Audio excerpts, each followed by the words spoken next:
بلاش ندي لكريمات العين حجم اكبر من حجمها.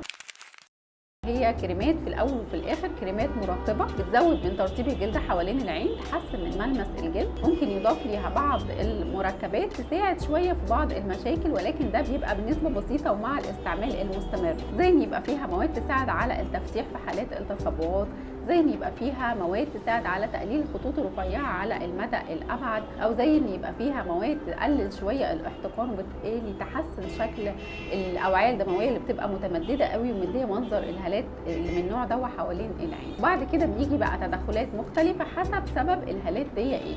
يعني مثلا عندي تجويف واضح حوالين العين، هنا انا محتاجه اعمل فيلر.